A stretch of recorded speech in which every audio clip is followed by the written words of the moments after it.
That old rifle I'd kept tucked away for years might have been made right here in the US, for all I knew. I'd set it up in a sturdy tree overlooking the pool on Jackson Ellison's estate. With rubber gloves on and a small scope in hand, I was just about 70 yards away, close enough to see everything by the pool, where a few lounge chairs were scattered around. My wife, Lauren, with her deep brown hair and striking looks, worked for Ellison and had recently started spending weekends at his place. This was the 4th weekend in a row. She hadn't even bothered to keep it a secret. She told me straight out she planned on getting involved with him whenever his wife, Vanessa, was off doing charity work. I didn't know if Vanessa was in the dark about all this, but there was no way the estate staff didn't know what was happening. Ellison and Lauren sauntered toward the pool, him in swim trunks and her in a skimpy top that left little to the imagination. I'd seen them like this before, so I knew the routine. Over the past few weeks, I'd taken the time to watch and learn every detail about that estate, but today, I'd finally made up my mind about what needed to be done. Lauren and Ellison were a picture-perfect pair, I'll give them that. He had that chiseled, magazine model look and the kind of physique that probably had all the women around him swooning. And, yeah, maybe I could see the appeal, but that didn't mean I accepted it. From the moment Lauren first mentioned her plans, I'd been against it, and she knew it, too. 16 years of marriage and 2 teenage daughters later, she decides to throw it all away for this guy. Our twin girls, Sandra and Sarah, were 15 now, looking more like their mother every day. They were over at my parents' place, gearing up for football camp, while I was supposedly out biking with my old friend and business partner, Mark Kirby. Mark and I had built a company from the ground up, and we'd done pretty well for ourselves. He was married to Sally, his childhood sweetheart. Funny thing, back in the day, Sally had been both of ours. I never quite got why she chose Mark over me, but in the end, I met Lauren in college, and she was everything I thought I wanted. I watched as Ellison and Lauren shared a long hug by the pool, then leaned in for a kiss. As they broke apart, I steadied myself, and a moment later, Ellison's chest burst open. His body lurched back from Lauren, who screamed and stumbled, falling to the ground. Blood was everywhere. She crawled to the pool and plunged in, trying to escape what she'd just witnessed. I'd seen enough. Carefully, I climbed down from the tree, made my way up the hill, and tossed the rifle into some nearby bushes. Stripping off the stock cover and gloves, I stuffed them into a plastic bag and tucked it into my belt. I jogged over to my bike, took a quick look around to make sure no one was around, then biked about 3 miles to meet up with Mark. When I joined him on the trail, we rode together for another 6 miles, eventually stopping at his place, where I discreetly got rid of the plastic bag in a dumpster nearby. The rifle didn't concern me, I'd kept it clean, no DNA. It wasn't the only one I had, either. A dying acquaintance had left me 2 rifles and a couple of old pistols years back. This one, though, I'd never kept with the others in the safe. It was hidden in the garage, ready for a day like today. When Lauren had first told me she'd be heading out with Ellison, my mind immediately went to that rifle.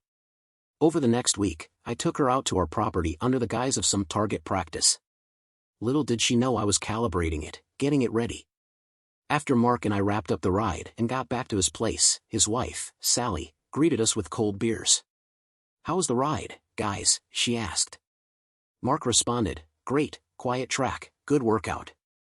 We settled by the pool after showering, and Sally, never one to shy away from tough questions, asked me, "Lewis, how long are you going to put up with Lauren's weekends?"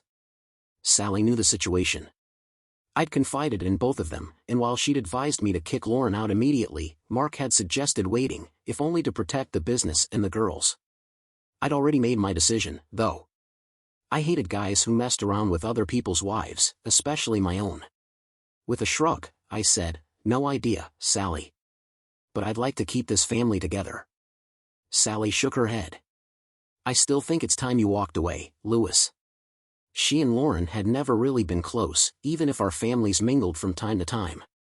Lauren hung out with her country club friends, while Sally was more involved with local politics and book clubs. As I sat there, looking back on the past year, it hit me how blind I'd been. For 20 months, I thought everything was fine. We hadn't changed, even in the bedroom. She was at our daughter's games, cheering like always. Then one night, out of nowhere, she told me, "Lewis, I'm going to do something, and I hope it doesn't ruin things. I love you, but," she trailed off, then added, "I've developed a thing for Jackson." His wife's away every weekend, so I'll be going there, starting this Friday. I don't know how long it'll go on.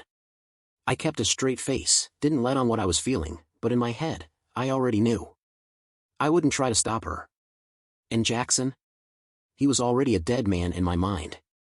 As for Lauren, I hadn't yet figured out what would happen there. The rifle in the garage came to mind, and without meaning to, I felt a smile creep onto my face. Lauren noticed and shot me a look. "What's funny to you, Lewis?" she asked, annoyed. "Not a thing," I replied, still smiling, and that look unsettled her. She hesitated before saying, "No, we haven't done anything yet. Just some kisses. I'll sleep in the guest house. Let me know when you're done with him, then," I said flatly. "We'll see what's left of us." I headed upstairs to pack a bag for the night. Downstairs, I knew Lauren was sitting in the living room, visibly unsettled, but she seemed determined to carry out her plans regardless. It was Wednesday, and she was already looking forward to her weekend with Jackson, young, wealthy, well-educated, and built like a statue. She'd admitted her attraction after catching him shirtless in the office gym. She figured the affair might last a few months, maybe even turn into something permanent. Sure, she appreciated the life I'd built for her, but she claimed she needed more excitement. She was convinced that, in time, we'd somehow work it all out. That night, I barely slept. My mind was racing, and I kept replaying things. The twins were staying with friends for the weekend, which gave me some room to breathe, think, and double-check my stash of firearms. By Thursday, my usual lunch at the café felt different. I'd sometimes grab a bite there with Daisy Smith, a young woman with an athletic build and dark hair who had a way of reminding me of Sally. We'd been trading glances and harmless flirtations for weeks, but I'd never considered taking it further until Lauren announced her arrangement. That Thursday, I slid into the booth beside Daisy instead of across from her. She was used to attention from men, and she noticed the change immediately. I could tell she was pleased. She'd been saving a seat next to her for a couple of weeks, maybe waiting for me to get the hint. She knew I was married but seemed genuinely interested. She turned to me, flashing a confident smile. "Something's different, isn't it?" she asked. I smirked. "Yeah. My wife decided she'd rather be with her boss." She placed her hand on my thigh. "How about dinner and dancing tomorrow night?" she murmured. I grinned, feeling a bit foolish. She reached over, gently patting my cheek. There was an undeniable attraction, and I couldn't resist any longer. I kissed her lightly on the lips. We exchanged numbers before I headed back to work, feeling like a teenager with a new crush. I knew a few folks at the office noticed my changed mood, probably couldn't help but wonder what had gotten into me. When I got home that evening, Lauren greeted me with a surprising offer. "I made lasagna and salad," she said, attempting some sort of peace offering. She probably expected me to be devastated, but my response caught her off guard. "Thanks. I'm hungry," I replied, sounding a lot calmer than I felt. She looked puzzled, maybe even suspicious, as if she wondered if I'd already moved on. After washing up, we sat down to eat, and she finally spoke up. "I'm heading to his place tomorrow." I looked her way, keeping my expression steady. "It's not too late to back out, Lauren. I have a feeling you're going to regret this." She paused, sensing something different in my tone. For a fleeting moment, I saw the old Lauren, but she shook it off. "I need this, Lewis." I smirked, a bit colder than usual. "I don't think we're talking about the same kind of need, Lauren." She cleared our plates, then tried one last attempt. "Will you come to bed with me tonight?" she asked. "No. I'll see you when you're done with the rich boy." "By then, things will be clearer," I replied flatly. She looked disappointed. I think she'd imagined a warm night together to mark the end of this phase in our marriage, but I couldn't play along. As I headed out to the guest house, I left her sitting there at the table. She was probably beginning to realize what she was risking. I doubted she'd ever see me the same way again, but she had already chosen her path. I wasn't about to interfere. By Friday evening, she packed her things before work, slipping a new, tight-fitting nightgown into her bag. When she got to the office, Jackson was waiting for her, pulling her in for a kiss the moment his office door closed. They planned to leave separately to avoid suspicion, but by 6 p.m., she was already on her way to his place. He welcomed her with open arms, and she eagerly followed him to the master bedroom. He struggled to lift her, a not-so-subtle reminder he wasn't as strong as me. After some passionate lovemaking, which she found intense yet brief, Lauren seemed convinced they were destined for something deeper. They headed downstairs for dinner, where Jackson had laid out a feast. "Did you enjoy yourself?" he asked, clearly pleased. "Very much," she replied. He smiled back, satisfied. Playfully, she started singing Simply the Best, though the song stirred a twinge of guilt. She and I used to sing that together. Later, they lounged in the bedroom watching a romantic movie. Jackson was eager to move on to more, but she insisted on finishing the movie first. They had one more round of lovemaking, though this time, it was more subdued.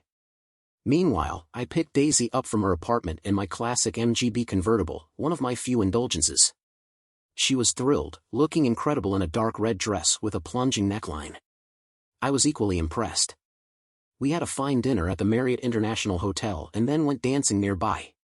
Always light on her feet, she moved with a sensuality that caught me off guard. She reminded me of Sally, only younger and even more graceful on the dance floor.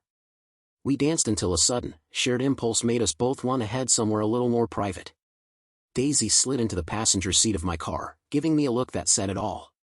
"Take me to your place," she whispered, and I managed to keep my cool as I drove us there. 15 minutes later, I opened the door, letting her in, and the second we were inside, it was like we couldn't hold back. Before we knew it, we were wrapped up in each other right there in the living room, losing ourselves in a kind of intensity one hadn't felt in years. Morning sunlight streamed in as we woke up together. We showered side by side, and I went to the kitchen to make breakfast. Daisy watched me, a look of love and caution in her eyes, as I served eggs and toast. She finally spoke up. "Louis, I have to say it, I'm in love with you." I was surprised, but the words didn't sound hollow. "I think it's mutual," I replied. It seemed almost unbelievable how quickly things had changed. Once we'd finished eating, Daisy looked at me and grinned. "So, what's next?" I just smiled. "I think I've got an idea," I said, pulling her close again. Meanwhile, Lauren's weekend was continuing as planned, and from what I could guess, she was enjoying herself at Jackson's estate. But I was too wrapped up in my own time with Daisy to dwell on it. Sunday afternoon came around, and Lauren and Jackson agreed to meet again next weekend. As for me and Daisy, we were already talking about our next date, set for Friday, and planned to have lunch together every day that week. I dropped her off at her apartment, marveling at how she, a young lawyer, had managed to get herself such a nice place. Then I headed home, only to find Lauren walking in a moment after I arrived. We looked at each other, and I couldn't help but smile. She noticed right away. "So, how was your weekend alone?" she asked. "How's Richie Rich?" I couldn't resist a smirk. If she'd been honest, she might have admitted that Jackson was exciting but not exactly satisfying. Instead, she replied, "He was great. I'll be going back next weekend. The girls won't be home until Sunday night." I could see her plan was falling apart. She was uneasy. I figured she was realizing the girls would soon notice the rift in our family. Throughout the week, I met Daisy for lunch every day, and we made plans to go to a concert Friday night, followed by the weekend at her place. Back at home, Lauren and I communicated in a mechanical, almost businesslike way. At work, she and Jackson kept things discreet, and at home, she seemed to hope I'd soften up and come around. No chance. Every night, I went to the guest house, leaving her to her own thoughts. Most evenings, I'd take a walk around the backyard, mapping out Jackson's estate on Google Maps and using some night vision goggles I'd bought. I even picked up a device that could amplify sound from a distance, paid in cash, of course. When the weekend arrived, I had a fantastic time with Daisy. She had to leave for Sunday lunch with her family, so we had a quiet morning together before she left. Then, I made a trip over to Jackson's estate to gather more intel. I'd seen Jackson and Lauren by the pool numerous times, and the directional mic I'd set up worked well, though most of their conversations were dull. By the third week, the twins were back home, and it was obvious to them that something was up. At dinner that Tuesday, Sandra spoke up. "Mom, Dad, what's going on?" Lauren tried to brush it off, saying, "We're dealing with some issues, but don't worry." The girls turned to me, and I decided to be upfront. "The truth is, your mother decided to get involved with her boss, so I moved to the guest house. What happens next is still up in the air." Lauren was fuming, but there was nothing she could say to deny it. "I felt like I needed," she started, but Sarah cut her off. "A new man, huh? Sure looks that way. How could you, Mom? Lauren got up and stormed upstairs. Sandra looked at me. Are you getting divorced, Dad? I sighed. I don't know yet. But can you two keep this between us for now? They nodded in unison. I have someone new in my life, too.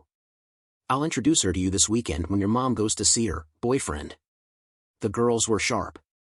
Sandra said, so, you found someone you really like, huh? Maybe. I mean, I wouldn't have met Daisy if your mom hadn't made her choice.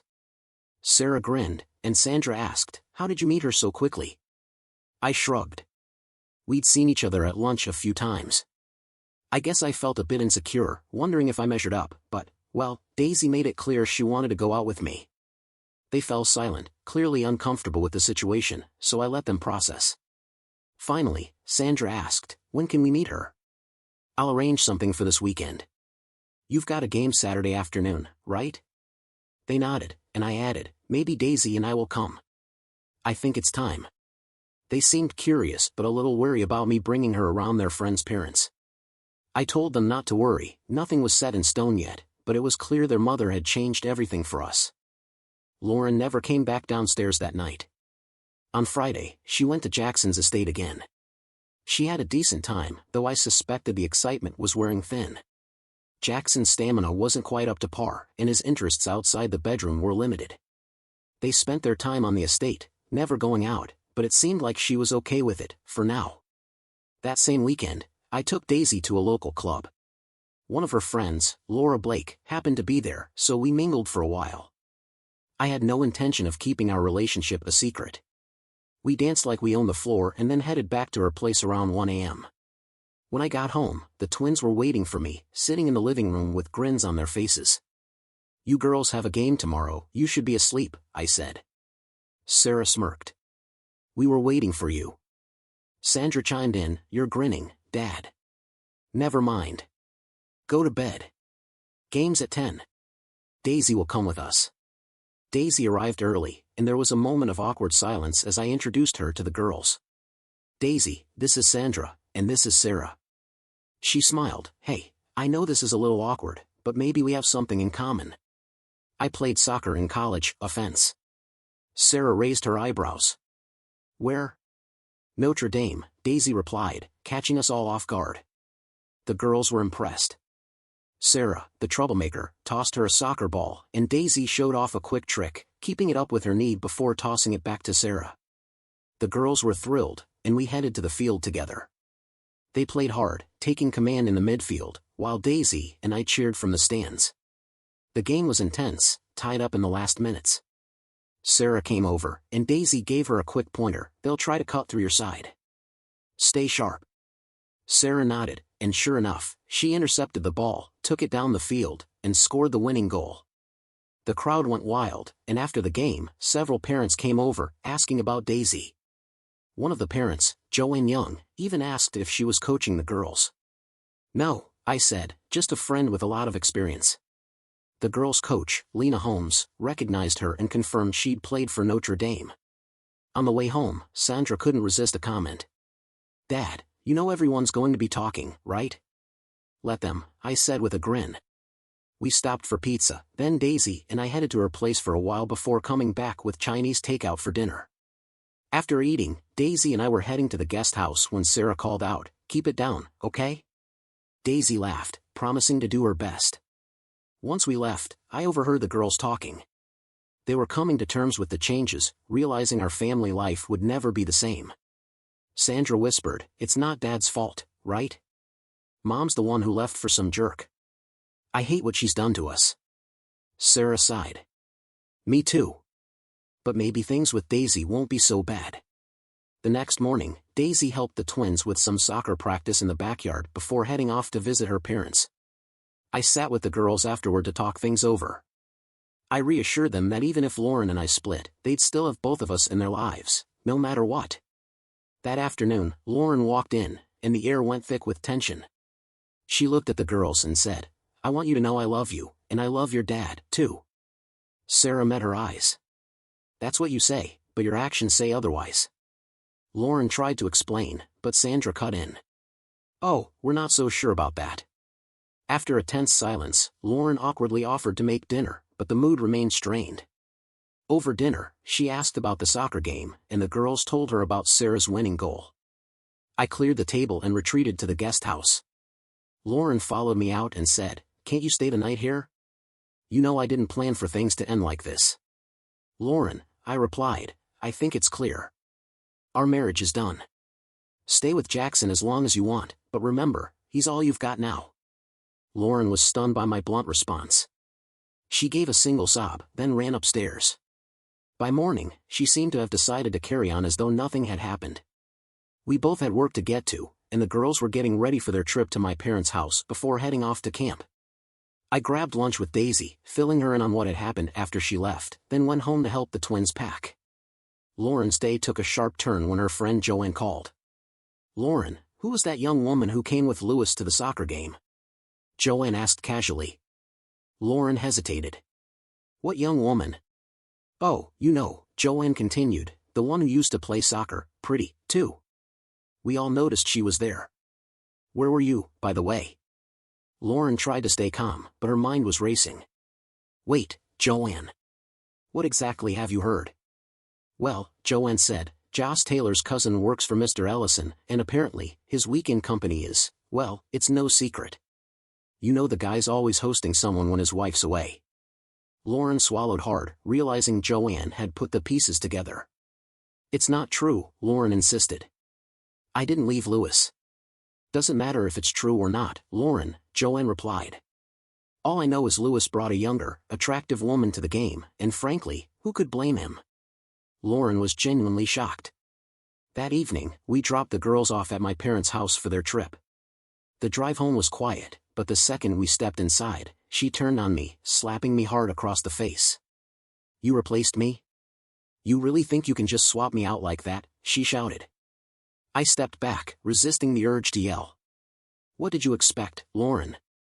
You made your choice. How long did you think you could laugh in my face like that? You were probably seeing her all along, weren't you?" she accused. I shook my head. "I only knew her from the café. We didn't even kiss until you decided to go running off with your boss. So, yeah, Lauren, screw you." She stormed off, and I headed to the guest house. After a while, I pulled on dark clothes and snuck out the back door. I had a spot I'd found near Jackson's estate, and tonight I was testing out the sound amplification device. Up in the tree, I set it up and waited until I spotted Jackson and his wife on their deck, sharing wine under the patio lights. Their conversation drifted into focus, and what I heard made my blood boil. Jackson laughed, saying, "It's not going to last long, you've got your boy toy." His wife, Vanessa, retorted, "Only because you started it." "How many now, Jackson? 4? 5? He shrugged. "I prefer them married. It's fun to see them squirm. And I make sure their husbands know. They act tough at social events, but none of them do a thing." She chuckled, shaking her head. "One day, Jackson, you'll cross the wrong person." He just laughed, clearly unfazed. "And what?" "They're too busy clinging to their families to do anything about it." Vanessa sighed, taking another sip of wine. "You really are something, Jackson. Good in bed, but the biggest jerk on the planet." The conversation faded out as they moved inside, but his arrogance stuck with me. Until now, I'd questioned whether dealing with Jackson was worth the risk. But after that, there was no doubt. The next day, I stopped by Mark's office to talk things over. That weekend, Daisy and I spent time with the girls. It almost felt like a family. We watched the soccer game on Saturday, and Daisy gave them some more pointers. That night, we had an incredible time together, and as we lay in bed, she asked, "So, what happens next, Lewis?" I laughed. "If you mean am I still with my wife on the side, the answer's no. I'm a one-woman man." She chuckled, relaxing in my arms. "It just feels so quick. I mean, after being together for so long." "Lauren made her choice," I replied, "and I made mine. When she left for her boss, I was done with her. Honestly, it's been a relief."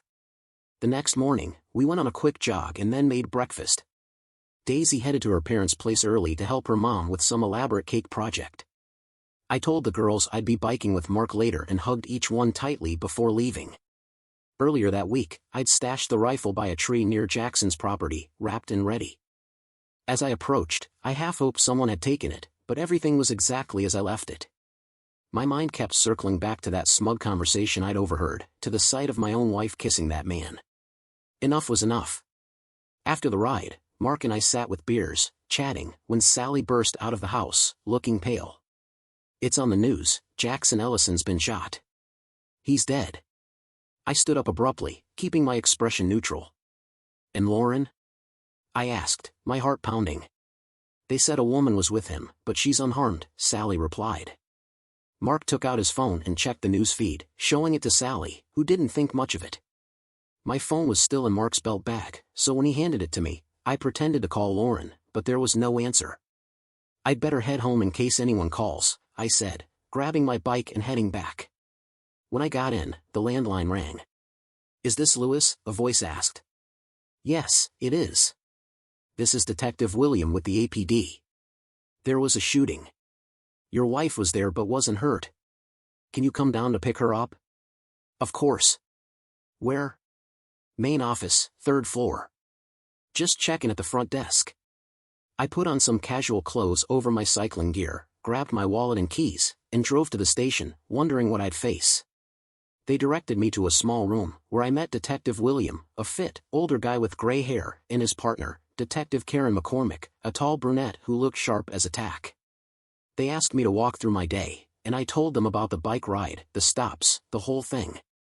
Then they got into the tougher questions. "Did you know your wife was seeing Mr. Ellison?" William asked. "Yes," I replied honestly. "How did you feel about it?" "I didn't like it, but I moved on," I said, keeping my tone steady. "What does that mean?" he pressed. "It means I've started seeing someone else. I found someone new." "Do you have an open marriage?" Karen asked, her brows slightly raised. "No," I clarified. The moment she told me she'd be seeing him, I was done. They exchanged a glance. "Do you own any firearms?" "Yes, I have a safe for them," I answered. "We may need to look into that," William said, glancing at Karen. "Fine," I said. "I'll go back with you." They took down my account of the day, addresses, and the people I'd interacted with, then left me alone in the room for a while, the door securely locked. I sat there, staring at my phone, running through everything in my mind. After about 15 minutes, Detective William returned and asked if they could take a look at my phone. I hesitated. It had work-related information that I wasn't eager to make public, but there was nothing illegal on it.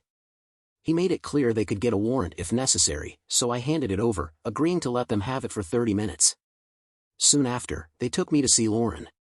She was in borrowed jeans and a t-shirt, looking shaken. "Lauren, are you okay?" I asked. "No, he got shot, Lewis." I was right there, blood was everywhere. "I'm sorry, Lauren. Once they're done with my phone, I'll take you home, all right?" She nodded, and after a brief pause, added, "I regret everything. Maybe we can talk on the way home." I gave her a quick hug, and soon enough, the detective returned my phone. We left the station in silence. In the car, she broke it. "Lewis, did you shoot him?" I glanced her way. "No. And maybe I don't regret that he's gone, but I didn't do it." She stared at me, almost as if she didn't believe me. "I know you, Lewis. You're capable of it, but you found someone else, didn't you?" I shook my head. "I didn't have to." "Did you actually see it happen?" "No, I heard the shot, and then, everything exploded." She broke down again, and by the time we reached home, she was exhausted. I led her inside, then took the police to the weapon safe, where they checked over everything, focusing on an unopened box of .30 caliber ammo. After finishing, Detective William turned to me. "We'll be checking for DNA and fingerprints, Mr. Bell. Don't interfere." "Got it. I don't know anything about it and didn't shoot anyone." With that, I went back inside to deal with Lauren. Before joining her, I called Daisy, briefly explaining what had happened and asking if she could come over later. She agreed, and I then called my parents and the girls, filling them in and making sure they'd still go to camp next week as planned. Lauren took a long shower while I waited, sensing the emotional weight she was carrying. She emerged in a robe, looking drained. "Must have been rough, huh?" She managed a small smile. I'm not sure I've ever been so rattled. Want some pizza? I'm ordering, I offered, and she nodded, so I ordered us a couple. Over dinner, she looked at me, troubled. I was thinking about everything. I can't be sure, Lewis, that you're innocent. I leaned back. I told you, I was out biking with Mark. I even told the cops. He wouldn't lie to me. Lauren sighed, looking skeptical. Maybe. I know you were angry. Yes, Lauren, I was angry. But I didn't kill him. After a pause, I added, are you asking for a divorce? Maybe, she said quietly. I mean, after all these years, I needed something. I thought he was handsome. But he wasn't much, really. Yeah, I figured as much. I looked at her, bluntly. So, why bring up Daisy? Heard she's younger, athletic? Yes, Lauren admitted. Did she just pick you up? It wasn't like that. I met her around the same time you and Jackson started up. She was quiet for a moment, then asked, what happens now? I may not have a job, and you'll probably leave me. I shrugged. I'll make sure you're taken care of. And you might still have a job, depending on Vanessa's mood. Just then, Daisy called, and I walked into the living room to answer. Lauren trailed behind, listening as I talked, maybe hoping to catch some hint of my intentions. When I hung up, she came into the room and surprised me by saying, let her come, Lewis. I think it's time we meet. Half an hour later, Daisy arrived. Lauren, now dressed, looked exhausted but pulled together. The two women sized each other up for a long moment. Finally, Daisy broke the silence. I'm sorry, you must be going through a lot. Lauren nodded, weary. It's confusing. You took my husband. Daisy stood her ground. You left him. That's not my fault. They were about 10 feet apart, and I positioned myself nearby, just in case. Lauren started shaking, then suddenly broke into sobs. Daisy stepped toward her and wrapped her in a hug, letting her cry it out. I was honestly amazed. Daisy eased her onto the couch, sitting beside her and keeping close contact. I sat on Lauren's other side and put my arm around her. She gasped for air, sobbing, I've been such a fool. When she finally composed herself, she asked me, do you think the hot water's ready? Maybe, I replied, and she got up to take another shower. Afterward, she took a sleeping pill and dozed off in our bed. Daisy and I went to the guest bedroom. Neither of us wanted to leave her alone in the house tonight. We watched the 10 o'clock news, which was all over Jackson's murder. Apparently, he'd had affairs with multiple married women who worked for him in some capacity. I wasn't the only one with a motive. They even hinted at business-related motives, and some were speculating online that his wife could have been involved. By 11, I turned off the TV. We headed to bed, both too drained for anything else. Morning came, and I checked on Lauren, who slept in until 9. By 10, the three of us were at the breakfast table, enjoying some pancakes Daisy whipped up. Mid-bite, Daisy's phone rang. It was the police, requesting an interview with her. Should I ask them to come here? She offered. Lauren nodded. Might as well. We could use an update. Detectives William and McCormick arrived, taking Daisy into a separate room to get her statement. 25 minutes later, we all reconvened in the living room. Lauren looked up, asking, any news on who did it? McCormick shook her head. Not yet. There are plenty of motives, including Mr. Bell's. She gave me a serious look. I frowned. Right, well, thanks for keeping us in the loop. After they left, Sally called, mentioning that the police were interviewing her, too. They were being polite but thorough. I assured her I'd catch up with Mark at work. As we sat on the back patio, drinking coffee, I could see Lauren was calming down, though she still looked sad. Meanwhile, I sensed Daisy and I were both bracing for more fallout. Lauren rubbed her temples. I keep seeing him there, lying still. I wonder if that image will ever go away. Daisy reached over, resting a hand on her arm. In my grief psychology course, they said those images fade in time. I really hope that's true. Lauren nodded, voice cracking. Do you have any news from work?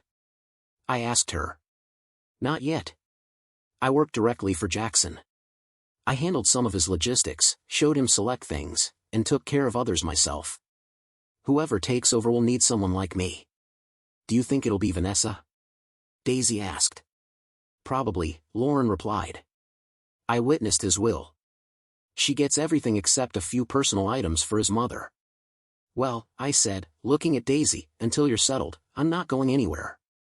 Lauren sighed. Did you stay in the house last night? Daisy nodded. In the guest room. Lauren paused, then, with a hint of a smile, said, I hope you'll stay, at least until I'm back on my feet. There was an undertone that neither of us missed, and I could tell Daisy understood. Things will work out on their own, I reassured her. The girls will be back next week. Daisy added, I went to their game, by the way. It was really something. Lauren gave a faint smile, wiping away a tear. I missed it. I feel like such a fool. Jackson had a whole lineup of women. He manipulated all of us. Daisy tried to comfort her. You're not alone. We all make mistakes, and he was charming. But you're better than that. I think you've been unhappy for a while, I said, watching Lauren closely. At home, I mean. Not at work. She thought about it, nodding slowly. That's true. I don't even know when it started, maybe just that grass is greener feeling. She stopped, her face clouding over. But I took it too far and blew everything up. Abruptly, she stood and walked inside, and soon, I heard the clattering of pots and pans. When I checked, I found her baking a chocolate cake, a familiar comfort she'd always turned to when things got rough. Daisy and I eventually wandered into the kitchen, chatting idly as we watched her frost the cake. We made sandwiches and snacked while we waited. The day passed quietly. We had burgers for dinner, Lauren made a salad, and the three of us kept busy, skirting around talk of the future. By 9 p.m., Lauren went to bed, though she was up twice with nightmares, one loud enough to make me come in to calm her down. The next morning, Daisy went to work, and I was debating heading into the office myself, though part of me felt uneasy about leaving Lauren alone. While I was considering it, her phone rang. It was Vanessa. Lauren put it on speaker. Are you coming in today? Vanessa asked bluntly. I know the situation's tough, but there's work to be done, and I can't replace you overnight. For now, I need your help. Lauren looked at me, and I gave a slight nod. I'll be there in an hour. Good. Come in through the back so you don't get caught by any reporters, Vanessa added before hanging up. When Lauren arrived at Vanessa's office, they shook hands, and Vanessa went straight to the point. So, why exactly did you fall for Jackson? She asked. Lauren blushed. He looked good. But in reality, he didn't live up to it. Best case scenario, I'd say he had a habit of fading, Vanessa replied. Well, let's get to work. They spent the day bringing Vanessa up to speed on everything Jackson had been handling. Around 6 in the evening, Vanessa glanced up and asked, Can you stay for dinner? We still have a lot to cover. Sure. Lewis and his girlfriend are at home, Lauren replied with a hint of resignation. Vanessa nodded, smiling slyly. Yes, I heard she's pretty. Lauren admitted, she's young, athletic, and my daughters seem to like her. She and Lewis really hit it off the night I left. Vanessa looked her over. If you need some company, I could lend you one of my boys, they know how to please. Lauren flushed. Thank you, but I'm not ready for that yet.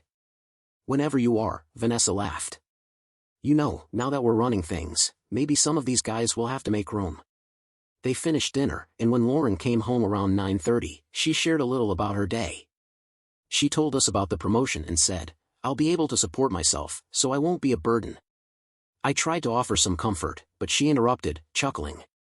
Vanessa offered me a boy toy if I wanted one. Daisy gasped, amused. Really? What do they look like? I felt a flicker of annoyance but kept quiet. Lauren shrugged. Honestly, I didn't know she even had them. Over the next 6 weeks, Lauren worked closely with Vanessa, becoming invaluable to the business. About 2 weeks in, I started the divorce process, which didn't come as a shock to her or the girls. Vanessa hired her a lawyer, but the arrangements were simple enough. We agreed quickly, and a few weeks later, it was all finalized. The girls stayed with me and Daisy, who moved in and took on a motherly role with ease.